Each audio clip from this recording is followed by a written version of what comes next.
Merhaba arkadaşlar, kanalıma hoş geldiniz. Bugün sizlerle çok şirin bir hırka çalışması yapacağız. Hırkamızı 0-6 aylık bebeklerin giyebileceği büyüklükte hazırlayacağız ama ölçüleriyle oynayarak istediğiniz yaş gruplarına göre hazırlayabilirsiniz. Tamamını dikişsiz olarak öreceğiz. Örgüye yeni başlayan arkadaşlarımızın bile kolaylıkla yapacağı bir model. Dikişli bir şekilde örmek isterseniz videomun ilerleyen bölümlerinde ne yapmanız gerektiğini anlattım. Ben böyle hırkalarda ince görüntüleri sevmiyorum arkadaşlar. Genelde model kullanıyorum ve dokulu modeller kullanıyorum. Böyle mont havasında oluyor. Şimdi kullanacağım malzemeleri de söyleyeyim. Daha sonra birlikte yapımına geçelim. 4,5 numara misinalı şiş kullanacağım. Ve Alize'nin süper lahana midisini kullanacağım. 170 metre uzunluğunda, 100 gram ağırlığında. Videoma geçmeden önce kanalıma abone olarak yapacağınız beğeni ve yorumlarla beni desteklerseniz çok sevinirim. Şimdi hazırsak yapımına başlayalım. Şişime 49 ilmek atarak başladım ve bir düz bir ters klasik lastik örgü olarak 3 sıra ördüm. Şimdi ilk iliğimi açacağım.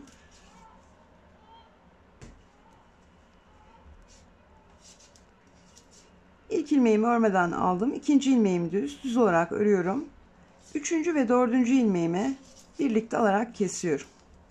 Bir doluyorum. Şimdi yine ters olan ilmeğimi ters, düz olan ilmeğimi düz olarak öreceğim.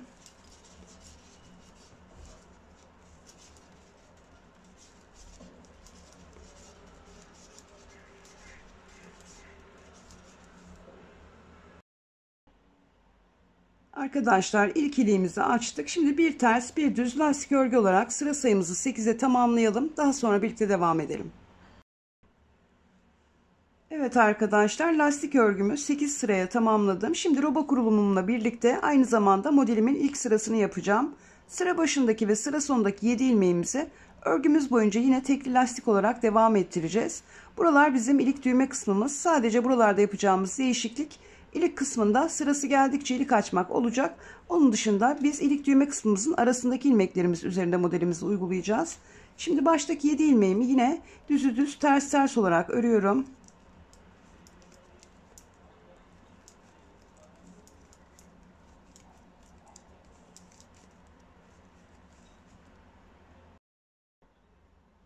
Aramızda örgüye yeni başlayan arkadaşlarımız var. Kafalarının karışmaması için buraya bir tane ayraç takalım.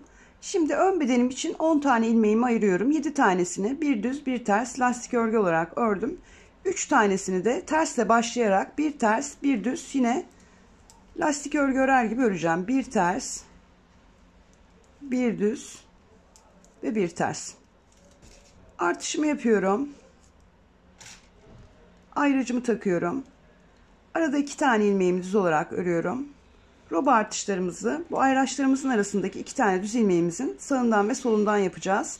Bu taraftaki artışımızı yaptık. Şimdi ayracımızı taktık. Diğer taraftaki artışımızı da yapıyoruz.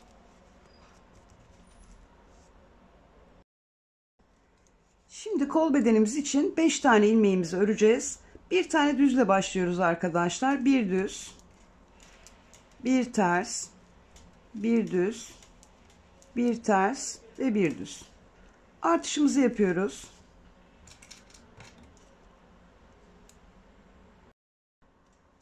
Başlangıç kurulumumuzu düzgün yaptığımız sürece bundan sonraki sıralarımızda sorun yaşamayacağız. Şimdi arada yine 2 tane düz ilmeğimiz var. Düz olarak örüyoruz. Ayracımızı takıyoruz. Şimdi 11 tane arka bedenim için ilmeğimi yine bir düz bir ters olarak öreceğim. Bu defa tersle başlayacağım arkadaşlar. Ayracımın diğer tarafından da artışımı yapıyorum. Ve bir ters, bir düz olarak 11 tane ilmeğimi öreceğim. Bir ters, bir düz, bir ters. Kaç tane ördük? Artıştan sonra 4, 5, 6, 7, 8, 9, 10 ve 11. Arka bedenimiz için ayırdığımız 11 tane ilmeğimizi ayrıcımızdan sonra yaptığımız artıştan sonra bir tersle başlayarak bir ters, bir düz, bir ters, bir düz olarak ördük. En son tersle bitirdik. 11. ilmeğimiz terse denk geldi. Şimdi bir tane artış yapıyoruz. Tekrar arada 2 tane ilmeğimiz var. Düz olarak örüyoruz. Bir artış yapıyoruz. Ve diğer kol bedenimiz için yine 5 tane ilmeğimizi öreceğiz. Bir düzle başlıyoruz arkadaşlar. Bir düz, bir ters, bir düz, bir ters ve bir düz. Artışımızı yapıyoruz. Ayracımızı takıyoruz. Arada yine 2 tane ilmeğimiz var. Düz olarak örüyoruz. Ayracımızı takıyoruz. Bir tane artış yapıyoruz. Şimdi bu tarafta da diğer ön bedenimiz için 10 tane ilmeğimiz kaldı. Bunun 7 tanesini lastik örgü olarak öreceğiz. 3 tanesini de yine model çalışmamızı yapacağız. Diğer ön bedenimizde olduğu gibi ters olarak başlıyoruz. Bir ters, bir düz ve bir ters. Ayracımızı takıyoruz ve kenardaki 7 tane ilmeğimizi yine lastik örgü olarak örüyoruz.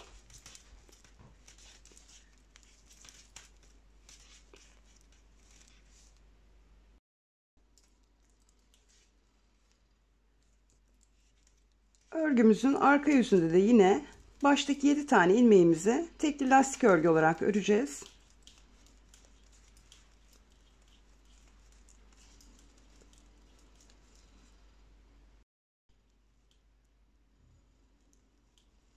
Şimdi arkadaşlar düz olan ilmeğimizi bu sıramızda düz, ters olan ilmeğimizi yine ters olarak örüyoruz. Artış yaptığımız bir önceki sıradaki ilmeğimizi de buranın gidiş yönüne göre öreceğiz. En son düzümüzü ördük. Bunu ters olarak örüyoruz. Aradaki 2 tane ilmeğimizi örgümüzün arka yüzünde ters olarak öreceğiz. Şimdi burada artış ilmeğimiz var. Bir önündekine bakıyorum ters. Bunu düz olarak örmem gerekiyor. Bir tane düz örüyorum. Bir ters. Bir düz olarak devam ediyorum.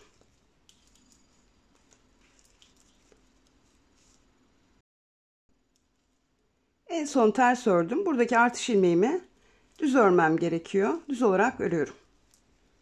Roba aralarındaki ilmeklerimizi örgümüzün ön yüzünde düz, arka yüzünde ters olarak öreceğiz. Arka yüzünde olduğum için ters olarak örüyorum. Şimdi buradan bakıyorum. Artışımın yanındaki ilmeğim düz. Bunu ters olarak örmem gerekiyor. Artış ilmeğimi ters olarak örüyorum. Ve bir düz, bir ters olarak devam ediyorum.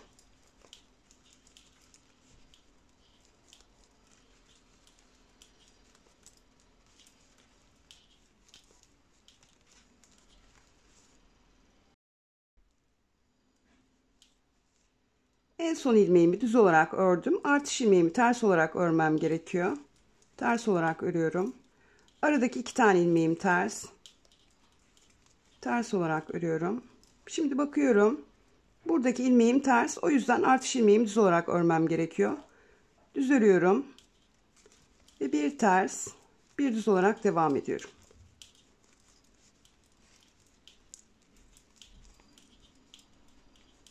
En son ters ördüm. Buradaki ilmeğimi artış ilmeğimi düz olarak örmem gerekiyor. Düz olarak örüyorum. Aradaki 2 ilmeğim ters.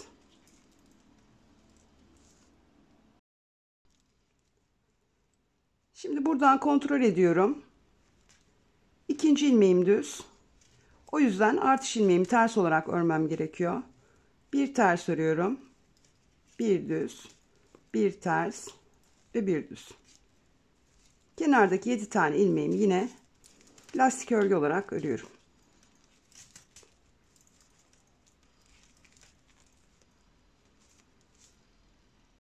Örgümüzün ön yüzünde bir düz bir ters olarak model kurulumumuzu yaptık. Arka yüzümüzde de düzlerimizi düz, terslerimizi ters olarak ördük.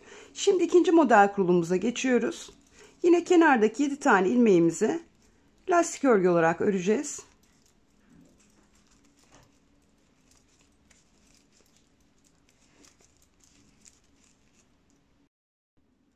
Arkadaşlar buradaki 2 tane mor ayracımızın kenarlarından herhangi bir artış yapmıyoruz. Videomun başında da söylediğim gibi örgü yeni başlayan arkadaşlarımız var aramızda. Buraları karıştırmasınlar diye 7 tane ilmeğimizi ayırdık kenarlara ve yanlarına birer tane ayraç taktık. Biz artışlarımızı sadece mavi olan ayraçlarımızın sağından ve solundan yapacağız.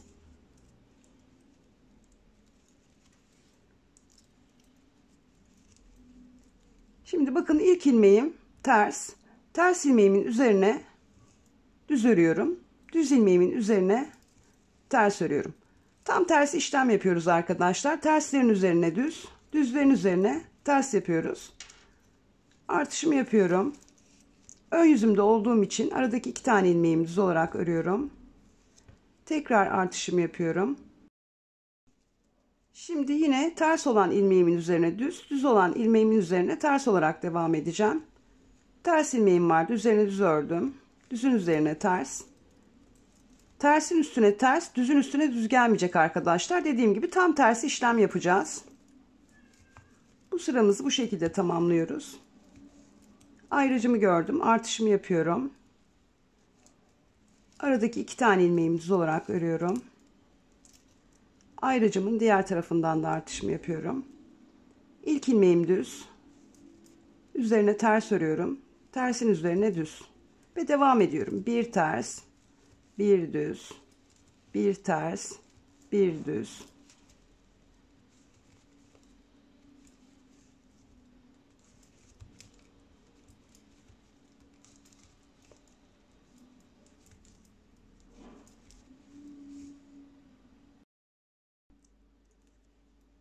Düzün üzerine ters, tersin üzerine düz olarak arka bedenimi de tamamladım. Şimdi yine aradaki 2 tane ilmeğimi düz olarak örüyorum.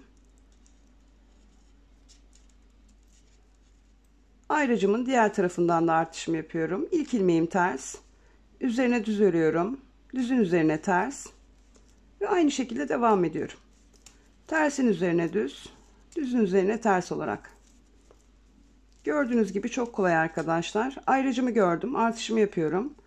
Ön yüzlerimizde ayraçlarımızın sağından ve solundan artışlarımızı yapmayı unutmayalım. Aradaki 2 tane ilmeğimi ön yüzümde olduğum için düz olarak örüyorum. Ayrıcımın diğer tarafından da artışımı yapıyorum. İlk ilmeğim düz, üzerine ters örüyorum. Tersin üzerine düz. Düzün üzerine ters, tersin üzerine düz. Kenardaki 7 tane ilmeğimi yine bir ters, bir düz lastik örgü olarak örüyorum.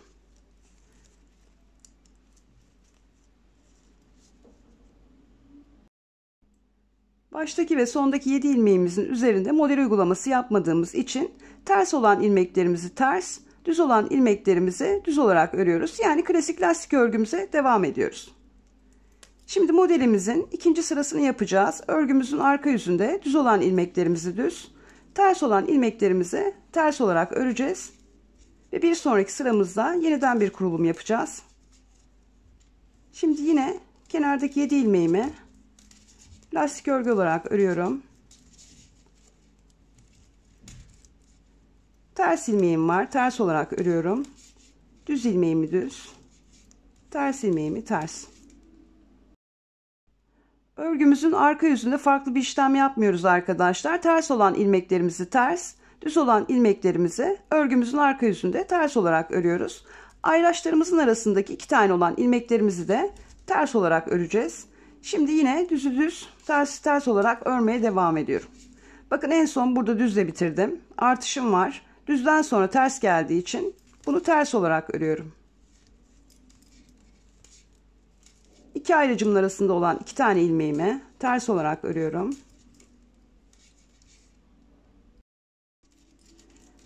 Şimdi buradan kontrol ediyorum. Bir düz var, bir ters var. Artış ilmeğimi düz olarak örmem gerekiyor. Düz ördüm. İkinci ilmeğim ters, ters olarak örüyorum ve düzü düz, tersi ters olarak devam ediyorum. En son ters ilmeğimi ördüm. Artış ilmeğimi düz olarak örmem gerekiyor. Düz olarak örüyorum. Aradaki 2 tane ilmeğim ters, ters olarak örüyorum. Şimdi buradan kontrol ediyorum. İkinci ilmeğim düz, artış ilmeğimi o yüzden ters olarak örüyorum. Ve bir düz, bir ters olarak devam ediyorum. Düzü düz, tersi ters örüyorum.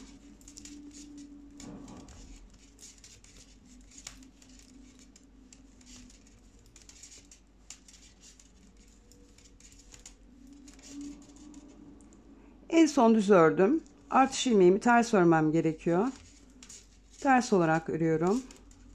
Aradaki 2 tane ilmeğim ters. Ters olarak örüyorum. Kontrol ediyorum. İkinci ilmeğim ters. Artış ilmeğimi düz örüyorum. ve bir ters, bir düz olarak devam ediyorum.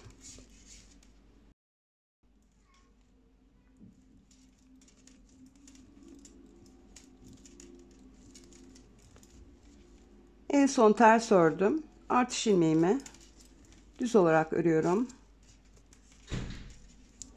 Aradaki 2 tane ilmeğim ters olarak örüyorum. Şimdi buradan kontrol ediyorum. Artışımdan sonraki ilmeğim düz. O yüzden artış ilmeğimi ters olarak örüyorum ve düzü düz, tersi ters örerek devam ediyorum. Kenar ilmeklerimin bulunduğu yere geldim. Burada da düz olan ilmeğimi düz, ters olan ilmeğimi ters olarak örüyorum.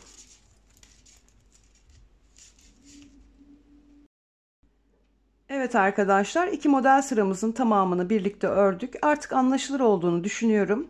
Videomuz gereksiz yere uzun olmasın. Sizler de sıkılmayın. Bir önceki sıralarda ne yaptıysak aynı işlemleri tekrarlayarak devam edeceğiz. Eğer unutursanız videoyu tekrar başa alarak izleyebilirsiniz. Her ön yüzümüze geldiğimizde düz olan ilmeklerimizin üzerine ters, ters olan ilmeklerimizin üzerine düz olarak devam edeceğiz. Örgümüzün arka yüzlerinde farklı hiçbir işlem yapmayacağız. Düzleri düz, tersleri ters olarak öreceğiz. Ön yüzlerimizde ayraçlarımızın sağından ve solundan artışlarımızı yapmayı unutmayalım.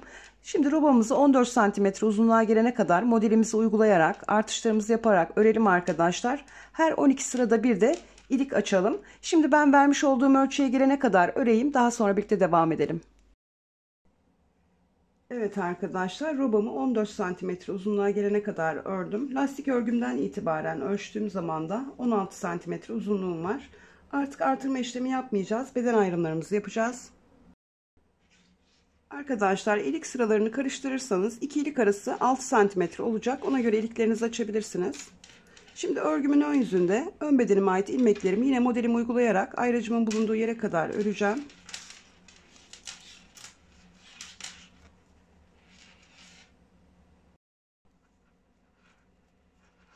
Kenardaki 7 ilmeğimi yine bir düz bir ters lastik örgü olarak örüyorum.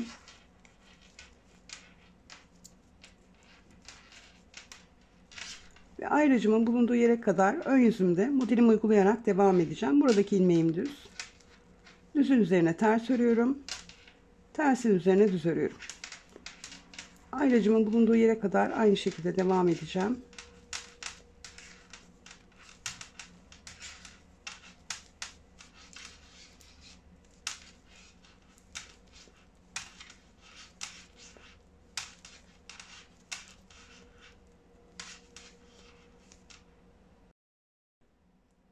Ayracımın bulunduğu yere kadar ördüm. Aradaki 2 tane ilmeğimin bir tanesini ön bedenime, bir tanesini kol bedenime dahil edeceğim. En son düz örmüştüm. Buradaki ilmeğimi ters olarak örüyorum. Burada kalan bir tane ilmeğim de kol bedenime ait ilmeğim. Şimdi kol bedenime ait ilmeklerimin tamamını diğer ayracımın bulunduğu yere kadar ipimin üzerine toplayacağım.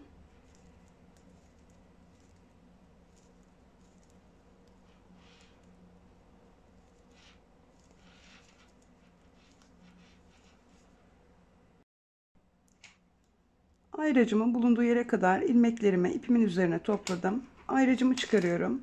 Buradaki 2 tane ilmeğimin de yine bir tanesini kol bedenime, diğerini arka bedenime dahil edeceğim. Kol bedenime ait ilmeğimi alıyorum. Onu da ipimin üzerine aktarıyorum. Arkadaşlar, ben hırkamın tamamını dikişsiz olarak öreceğim için kol bedenimi en son öreceğim. Eğer dikişli örecekseniz önce kol bedeninizi tamamlayın.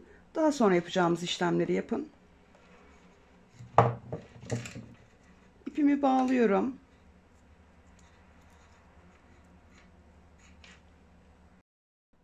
Şimdi farklı bir iple arka bedenime ait ilmeklerimi 4 sıra yine modelimi uygulayarak öreceğim. Bir tane ilmeğimiz burada kalmıştı. Arka bedenimize dahil edecektik. Düz olarak örüyorum. Ayracıma artık ihtiyacım yok. Şimdi modelimi uygulayarak diğer ayracımın bulunduğu yere kadar devam edeceğim. Tersleri düz, düzleri ters olarak ayracımın bulunduğu yere kadar örüyorum.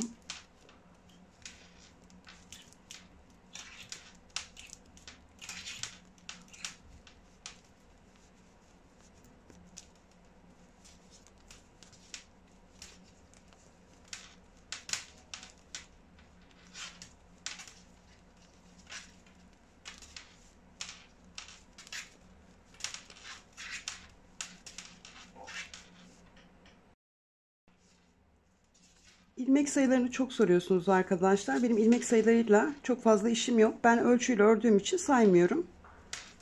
O yüzden videoyu durdurmadım. İsterseniz sayabilirsiniz. Ama en düzgün sonucu santimetre ölçüsüyle alırsınız.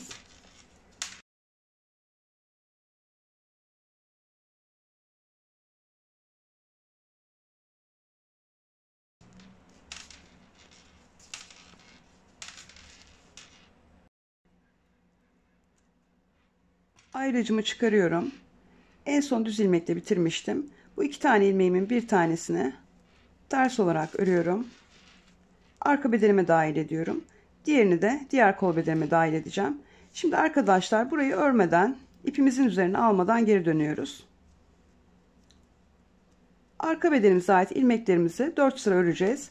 Ön yüzümüzde birinci sıramızı ördük. Şimdi arka yüzümdeyim. İkinci sıramı öreceğim. Düz olan ilmeklerimi düz, ters olan ilmeklerimi ters olarak öreceğim. Arka yüzümüzde bu işlemi yapıyorduk biliyorsunuz.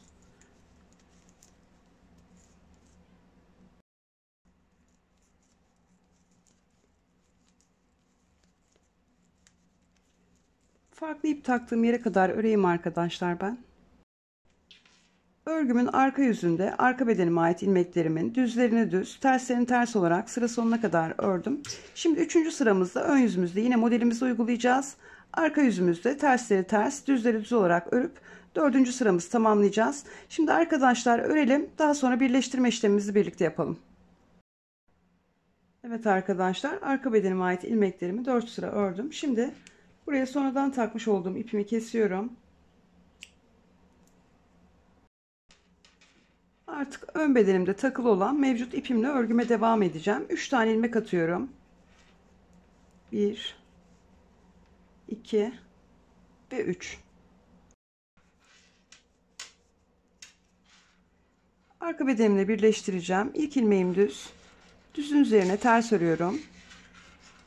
Tersin üzerine düz. Ve bu şekilde devam ediyorum. Örgümün ön yüzünde olduğum için düzlerin üzerine ters, terslerin üzerine düz olarak örüyorum.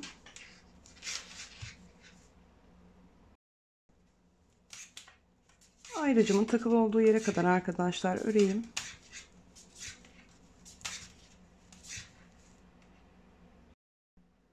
Ayracımın takılı olduğu yere kadar arka bedenime ait ilmeklerimi ördüm. Burada 2 tane ilmeğimiz vardı. Bir tanesini arka bedenimize örerken arka bedenimize dahil etmiştik. Kalan bir taneyi de kol bedenimize dahil ediyoruz. Şimdi arkadaşlar buradaki ilmeklerimizi de ipimizin üzerine toplayacağız. Dediğim gibi dikişli olarak örecek arkadaşlar önce kol bedenlerini tamamlasınlar. Daha sonra aynı şekilde ne yapıyorsak aynı işlemleri yapacaklar. Ayracımın takılı olduğu yere kadar kol bedenime ait ilmeklerimi ipimin üzerine topluyorum. Kol bedenime ait ilmeklerimi ayracımın bulunduğu yere kadar ipimin üzerine aldım. Ayracımı çıkarıyorum. Aradaki 2 tane ilmeğimin bir tanesini kol bedenime, diğerini ön bedenime dahil edeceğim.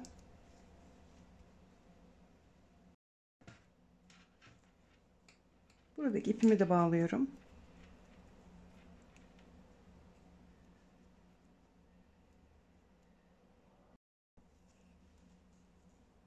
Üç tane ilmek atıyoruz. Şimdi diğer ön bedenimizi birleştireceğiz. Buradaki ilmeğim düz, üzerine ters olarak örüyorum.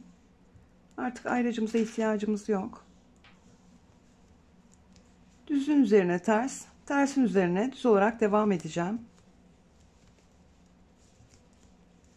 Bundan sonrasında arkadaşlar herhangi bir artırma ve eksiltme işlemi yapmıyoruz. Sadece modelimizi uygulayarak devam edeceğiz.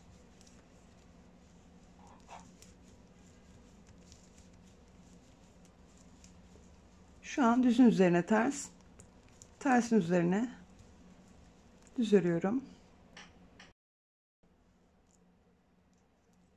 Kenardaki 7 ilmeğimi düzlerine düz, terslerine ters olarak örüyorum.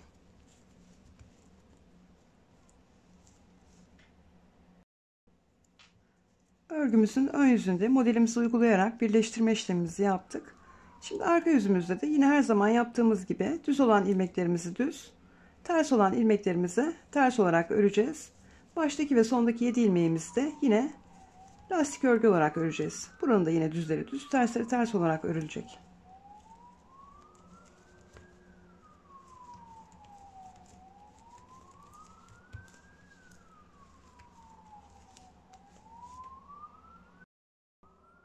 Artırma işlemi yaptığımız yere kadar arkadaşlar öreyim.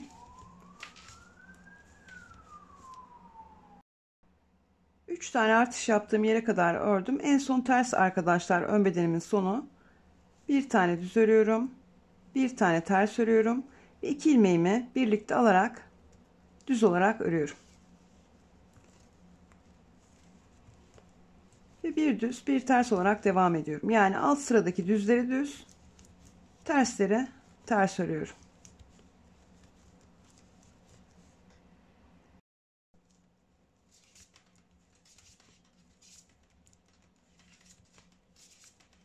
Diğer artış yerimize kadar öreyim arkadaşlar.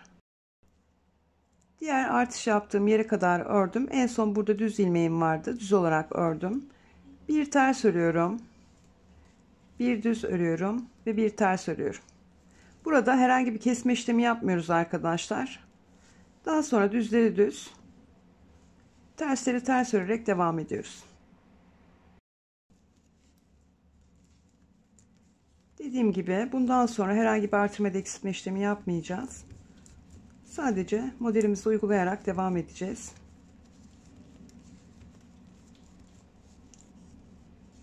Ben sıra sonuna kadar öreyim arkadaşlar.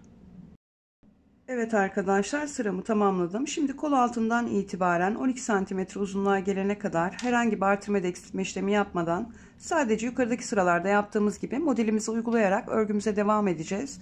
12 santimetreyi tamamladığımızda da 4-4,5 santimetre aralığında bir ters bir düz lastik örgü örerek ilmeklerimizi kapatacağız.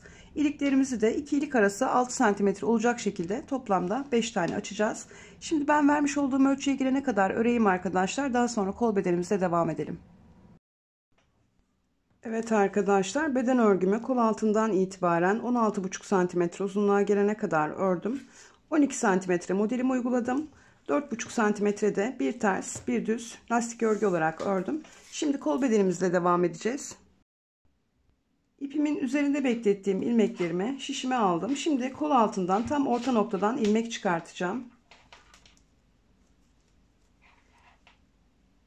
Orta noktadan giriyorum ve 3 tane ilmek çıkarıyorum. 1 2 ve 3. Bakın burada düz olan ilmeğimi bu şekilde yan tarafından giriyorum. Şişimdeki düz ilmeği de şişimden çıkarıyorum. Arkadaki ilmeği öndeki ilmeğin üzerinden atlatıp tekrar bu ilmeğimi şişime alıyorum. Burada kalan 3 tane ilmeğimi de diğer şişime alacağım.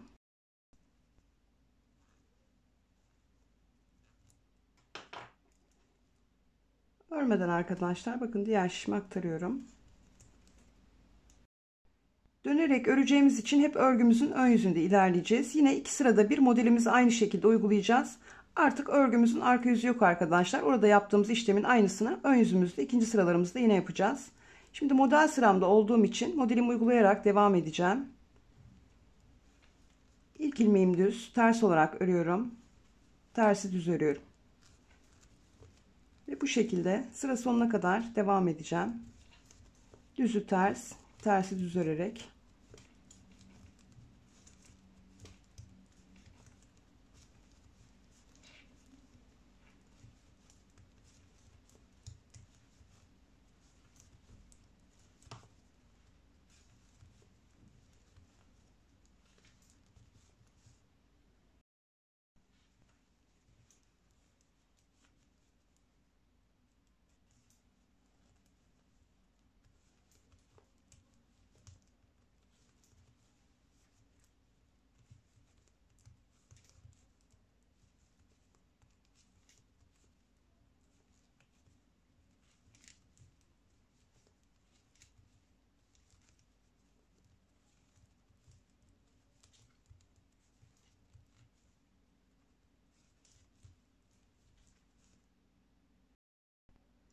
Sonda bir tane düz ilmeğim kaldı. Bu ilmeğimi şişimin üzerine alıyorum örmeden. Şimdi buradaki düz ilmek üzerinde de burada yaptığımız işlemin aynısını yapacağız. Bu yandaki düz ilmeği çıkarıyorum. Arkadaki ilmeğimi öndeki ilmeğimin üzerinden atlatıyorum. Buradaki ilmeğimi örmediğim için tekrar şişimi alıyorum. En son düzle bitirmiştim. Bu düzün üzerine ters yapıyorum. Şimdi 3 tane ilmek de bu taraftan toplayacağım. İsterseniz tığınızla da yapabilirsiniz arkadaşlar.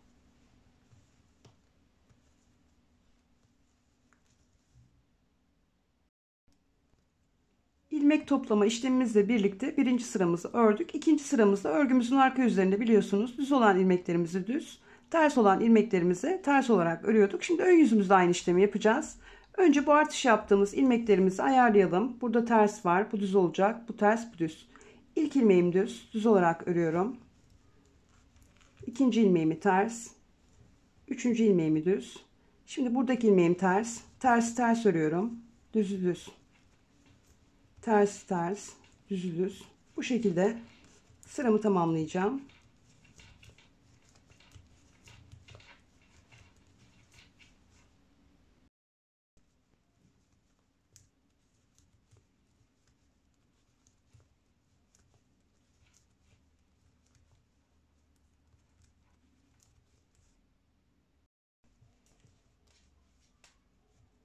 Diğer tarafı da örelim.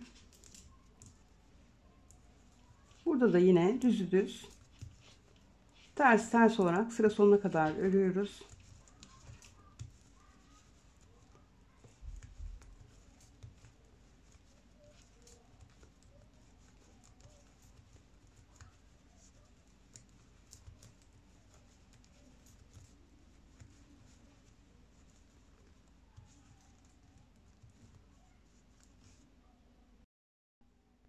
Sıra sonundan topladığımız 3 tane ilmeğimiz de yine tersten sonra düz geliyor. Düz olarak örüyoruz. İkincisi ters.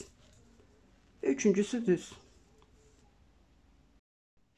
İlmek topladığımız birinci sıramızda aynı zamanda modelimizin birinci sırasını yapmıştık. Düzlerin üzerine ters, terslerin üzerine düz olarak örmüştük. Az önce de ikinci sıramızda düzleri düz, tersleri ters olarak örüp sıramızı tamamladık. Şimdi bir kereye mahsus olmak üzere bir tane kesim işlemi yapacağız. Daha sonra mevcut ilmek sayımızla modelimizi uygulayarak devam edeceğiz arkadaşlar. Şimdi yeni model sıramızdayız. Baştaki ilmeğime giriyorum. Arkadaki ilmeğimi öndeki ilmeğimin üzerinden bu şekilde çıkarıyorum.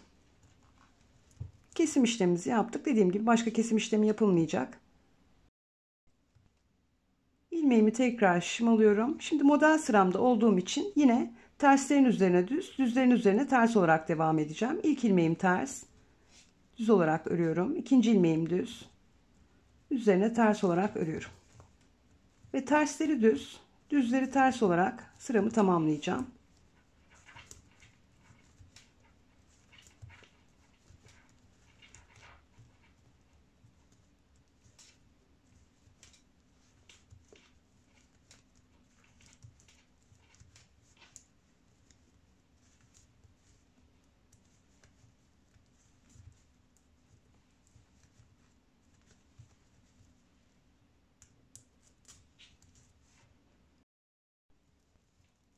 Değişen bir şey yok arkadaşlar. Yine modelimizi iki sırada bir aynı şekilde uygulayarak devam ediyoruz. İlk sıramızda düzlerin üzerine ters, terslerin üzerine düz öreceğiz. İkinci sıramızda da düzleri düz, tersleri ters olarak öreceğiz.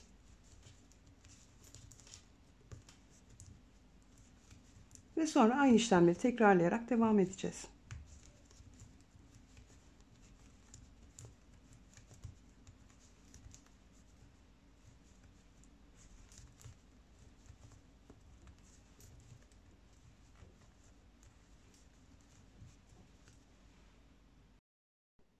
Evet arkadaşlar, kol bedenimizi kol altından itibaren 11 cm uzunluğa gelene kadar herhangi bir artırma ya da eksiltme işlemi yapmadan modelimizi uygulayarak öreceğiz. Lastik örgümüze geçtiğimizde ilk sıramızda kesme işlemi yapacağız. Şimdi 11 cm uzunluğa gelene kadar sadece modelimizi uygulayarak örelim. Kesim işlemimizi birlikte yapalım.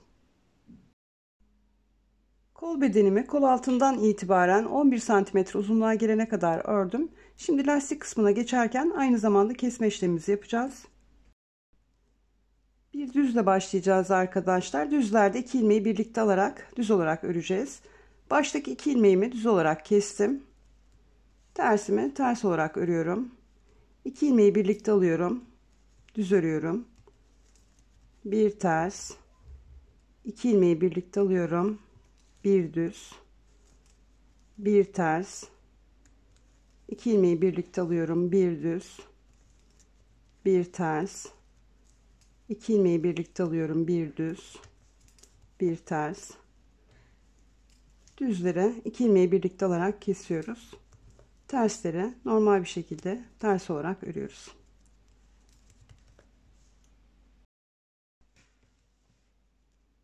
En son terste kaldık arkadaşlar. Şimdi düzle devam edeceğiz yine. 2 ilmeği birlikte alarak düz olarak örüyorum. Tersinde kesme işlemi yapmıyorum. Ters olarak örüyorum ve devam ediyorum.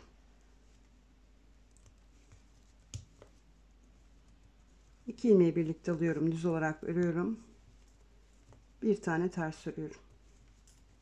Bir düz, 2 ilmeği birlikte aldım. Bir ters. Sona kadar aynı işlemi yapacağım.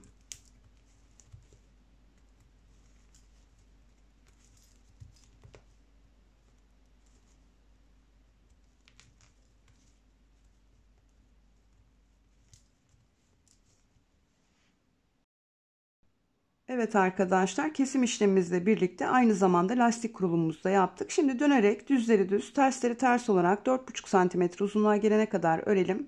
Daha sonra örerek kesme tekniğiyle ilmeklerimizi kapatalım. Şimdi ben tamamlayıp arkadaşlar hırkamın son haliyle geliyorum. Evet arkadaşlar, hırkamız son haliyle hazır. Ölçülü bir şekilde ilerledik ama ben yine de ölçülerini vereyim. 30 cm uzunluk, 26 cm genişlik. Yapacak arkadaşlara şimdiden kolay gelsin diyorum. Kanalıma abone olmayı, videolarımı beğenmeyi unutmayın lütfen. Bir sonraki videoda görüşmek üzere.